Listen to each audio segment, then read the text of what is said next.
जो हमारा मुद्दा है, जो हमारा घोषणा पत्र है, उस पर हम लड़ाई जारी रखेंगे। जब तक यहाँ जो बुनियादी सवाल है, यहाँ के जो जनता का, यहाँ का भूमिहीनों का, यहाँ का शोषितों का, वो जब तक पूरा नहीं होता है, सदन से नहीं सड़क से हम लेकर रहेंगे जनता की मांग को। संदेश और पब्लिक संदेश, मैं बी कुमार आप सभी का स्वागत करता हूं। साथियों, बिहार में चुनाव है और चुनाव को लेकर के जो है सारी राजनीतिक दल के जो लोग हैं वो अपने तैयारी में जुट गए हैं।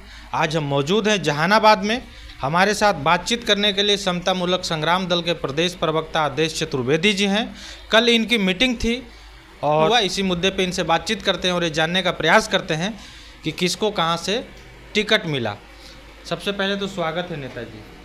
बहुत बहुत धन्यवाद आपको और आपके चैनल को और तमाम श्रोता को जय भीम करता हूँ, नमो बुधाई करता हूँ।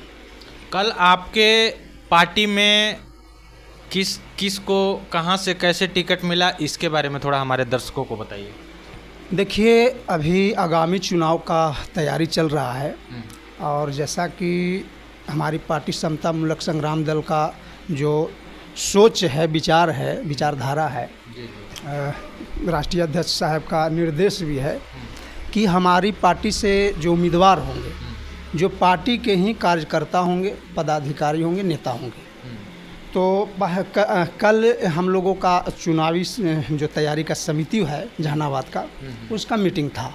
तो उसमें प्रस्तावित तीनों विधानसभा का नाम आया है। कौन कौन सा विधानसभा? जहानाबाद विधानसभा सीट जो है उस पर स्वयं समतामूलक संग्राम दल के तरफ से जो है उसका उम्मीदवार के रूप में मैं पार्टी का प्रदेश प्रवक्ता हूँ आदेश कुमार चतुर्वेदी, मेरा नाम लाया गया है। घोसी से एक प्रदेश के उपाध्यक्ष हैं शिव कुमार जी, ऐसे फौजी जी कहते हैं हम लोग, उनको लाया गया है।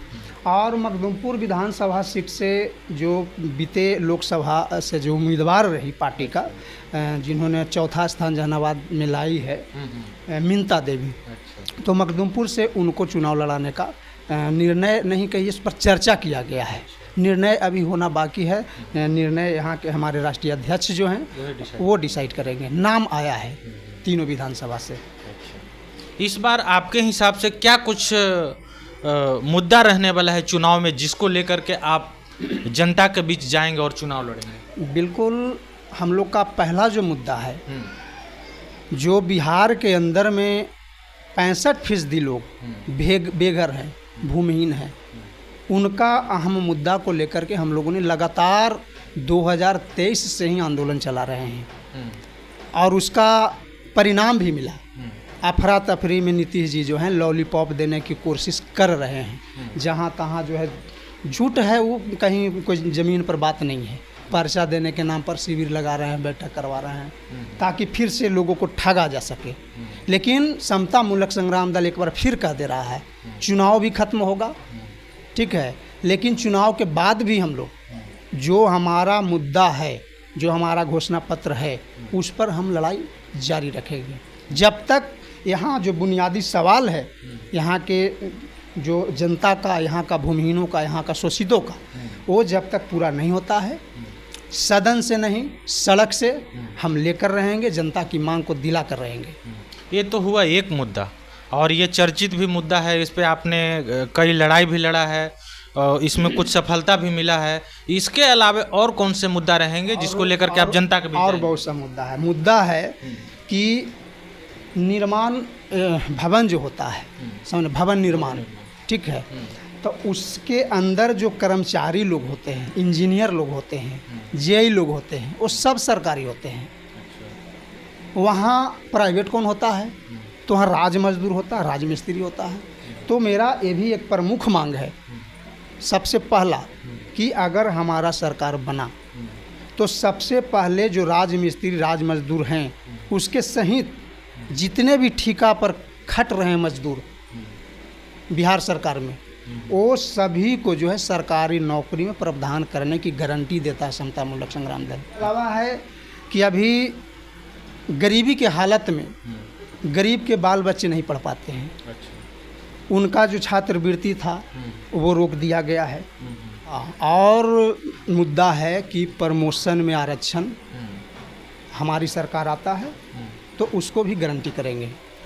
अगला जो मुद्दा है कि प्राइवेट सेक्टर जो है और न्यायालय, उसमें भी आरक्षण का प्रावधान होना चाहिए, ये भी हमारे घोषणा पत्र में है। और अगला और जो मांग है कि वृद्धा पेंशन जो दिया जाता है वृद्ध लोग का, अपाहिज लोग का, तो उसको, विकलांग लोगों का, तो उसको तो अभी तो हाल ही फिलहाल में नीतीश कुमार जी 400 से जो है बढ़ा करके 1100 किए हैं। क्या होता है 1100 में? आपको लगता है पहले तो 400 मिल रहा था, अब तो 1100 कर देता, अब तो बढ़िया न किए। लॉलीपॉप है, इसको खारिज करता है समता मूलक संग्राम दल, इसको खारिज करता है और घोषणा करता है कि हमारी सरकार आता है तो मिनिमम 3000 रुपया जो है ना, हम वृद्धा पेंशन जो है या विकलांग लोगों का जो है वो मैं देने की गारंटी करूंगा, 3000 रुपया।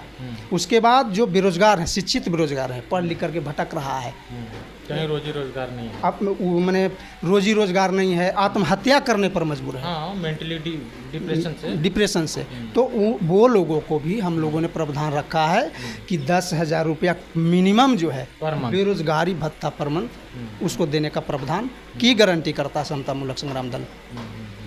और है कि दलित, गरीब, शोषित, वंचित महिलाओं पर, बुजुर्गों पर, इन लोगों पर जो शोषण दमन होता है और उसको न्याय नहीं मिलता है, तो सबसे पहले उसको ट्रायल, स्पीड ट्रायल चला करके जो है ना, उसको जो है दोषी को जो है सज़ा देने का जो है ना प्रावधान करेंगे हम।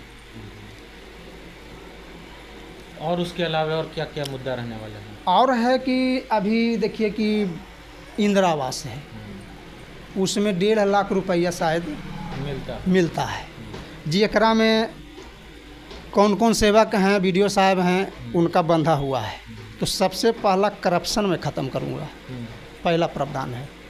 और उसको बढ़ाते हुए जो अंबेडकर आवास योजना है उसको लागू करेंगे और आवास बनाने के लिए 7 लाख रुपया यहाँ गरीब भूमिहीन को देने का काम करेगा समता मूलक संग्राम दल। ये सब मुद्दा पर जो है हम चुनाव में हैं। चलिए, तो ये थे समता मूलक संग्राम दल के प्रदेश प्रवक्ता आदेश चतुर्वेदी जी। इन्होंने अपनी बात को बड़े ही बेबाकी तरीके से रखा है। ये वीडियो कैसा लगा, अपनी प्रतिक्रिया जरूर दीजिएगा। बाकी मिलते हैं किसी दूसरे खबरों के साथ, तब तक के लिए धन्यवाद।